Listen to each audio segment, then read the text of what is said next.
Hey everyone, this is Manchin with Cosmic Academy. Today we're going to do another fun video of kind of do a song in 10 minutes with the style, and today's style is Illenium. Let's see what we can come up with. Before we hop into the video, I wanted to remind you that here at Cosmic, we're about results, and we kind of have tons of results lately. The Cosmic students signed to the biggest labels, like Spinnin, Toolrom, Anjuna, and more. They also tour and play some of the biggest festivals and shows like EDC and Ultra. So with that, remember to like, comment, subscribe, hit the bell, do all the other crazy things, and hopefully we can get you some of those results too. All right, let's dive into the video. All right, so we'll hop in here, and I'm gonna start us off at 150 BPM. I just typed it in, sorry there. Mainly because this is kind of like a standard for the trap, future bass, wave style music. If your intention for stuff following along here is to get stuff played out, maybe by Illenium or something of that sort, sometimes it's good to start in that BPM range because that'll allow it. So if a producer's going to play out your music, or even you're mixing your own music live, you're kind of in the same realm of possibility for an easy mix-in during a live performance. So I'm going to start with kind of a dreamy pad here. I already wrote this out. I've recorded it already, but I realized I wasn't recording my screen because I'm an idiot. But it's okay. It's all here. Wrote it from scratch. Let's take a listen here.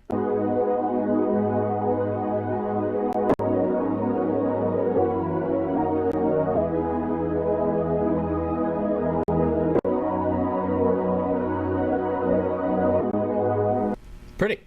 Some cackling in there. That's just because my computer hates me. But that's a good start for what we want here. Okay, cool. So we have our kind of initial idea. We're going to start labeling to where we're starting. So start, or intro. I don't know why I said start. We have the intro, and then the next time that comes in, we're going to start our vocals. So vocal comes in.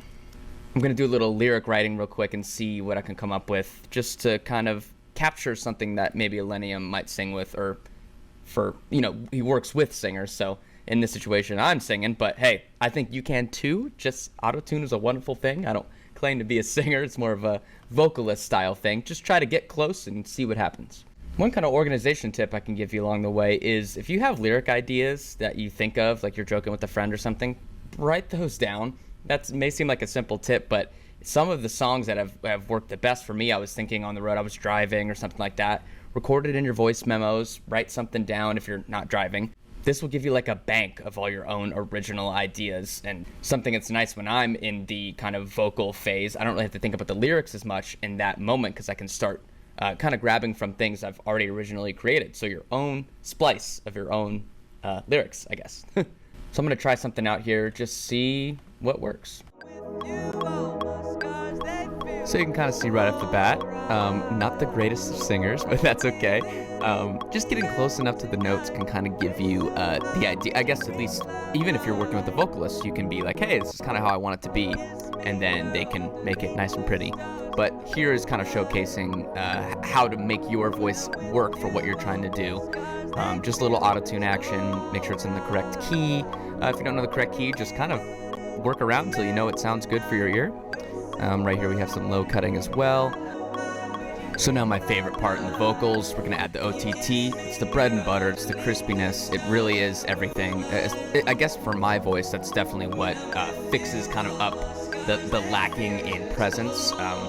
With downward and upward compression in all three frequency ranges, that's what's going to really push your vocal through any type of mix, really.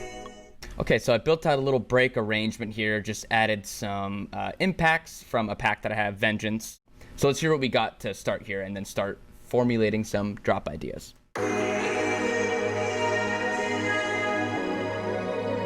Have some just background, messing with it, messing with the formants and little altar boy, -4 there. Reverse crash.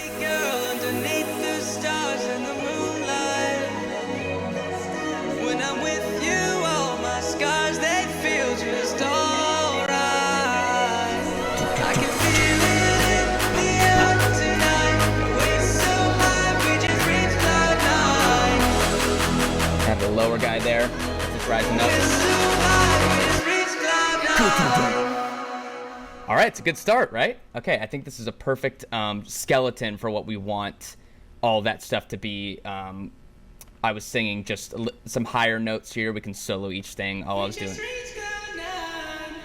So like, if you heard me singing it before. I got really nowhere close to that, but autotune is one hell of a drug. So a little off, but I kind of like how that sounds, and altogether it really does work together. Very cool. I'm gonna just, while we're here, just messing with some stuff. I use a little fresh air on my my vocal chain, I guess, for lack of, no, that's what it's called, Michael, the vocal chain. And so using this fresh air, it just adds, like it says, some high sparkle, some mid-range. You can go over the top with this. Be careful when it's on a chain, but I like it. It just kind of gives it a fresh air glue almost, like in the higher range. It can get over the top for sure, but I think it adds a nice sparkle. We're so high, we just reached cloud nine. Cool. Cut off those tail ends there, and then we'll hop into our drop. So I kind of put a skeleton example drop together. Let's see what you think.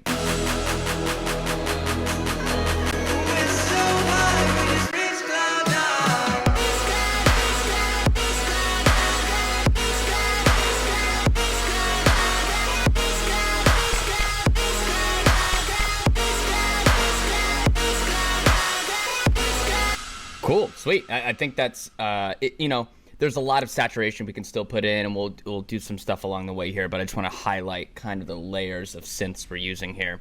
So the first one is a Serum Patch. Started from scratch on this one. I usually do. It's something you should, and I don't want to say should, but it's something that definitely helps when you know what to do from scratch, and then that means when presets come in later, you can manipulate them the way you want to. So this is kind of the sub. I'm using the sub in this just for, honestly, CPU issues. Sometimes you'll run into that. It's better to use just one Serum Patch for that, especially for the sake of this video. You can always separate the sub if you'd like and put it in another track.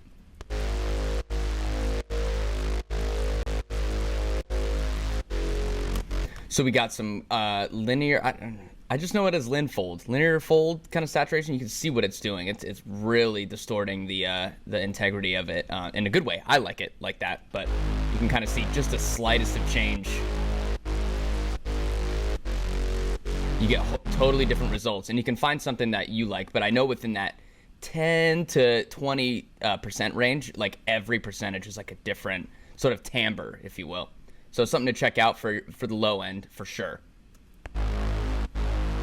And I have the sub going directly out, so it's not interfering with our sine wave in the sub range from the 0 to 200, 150 range, hertz, whatever you want to call it.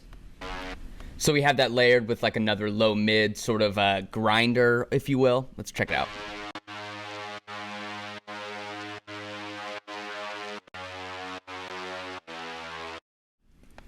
Cool. It's just the octave above. I have the direct out here in the sub, and just to give it, sometimes when you over distort things, you'll lose a little bit of, let's say, the note integrity. I say integrity a lot, and I don't know why. I guess it works.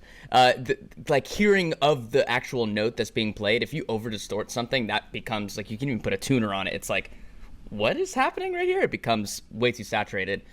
Putting in a direct out sub, as long as you're cutting it out later, like you'll see here, like you'll see here, I'm not letting any of that sub range through. It should fold in together perfectly with your other frequencies, and it shouldn't have too much overlap. So that's our low mids, and now I'm going to show you kind of the chords that we're playing. It's the same chords that we were doing in the break. You can always change it up, but I think for keeping the same vibe, keeping your same energy, something that people can relate to, using the same chord stack is great, and it's easy, copy and paste.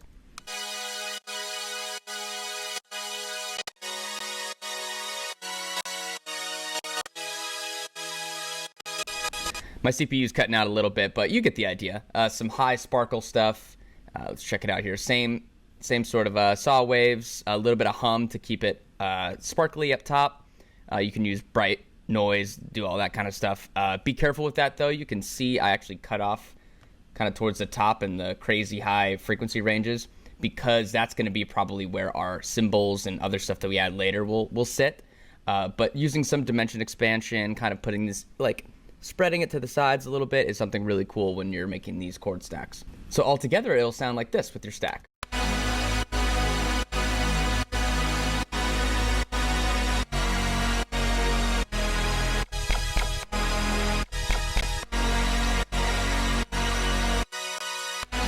Well, cool. That's kind of our initial stack. I'll actually rename that for this, for the sake of this.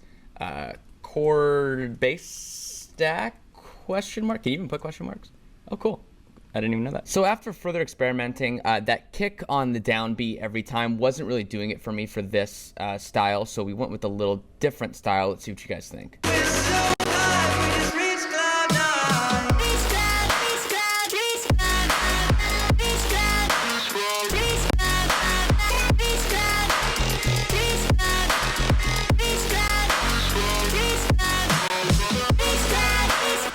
Pretty cool, right? So I just did some, I guess, inspired from a little more trap style hats and percussion and stuff like that. For that vocal chop, I just cut up what I sang in the first place. So reach cloud nine, whatever the hell. Reach cloud nine. Reach cloud, reach cloud, reach. Gave it some Camel Crusher, saturation, more distortion in this case. Reach cloud, reach cloud, reach cloud, cloud, cloud, reach cloud, reach cloud, reach cloud.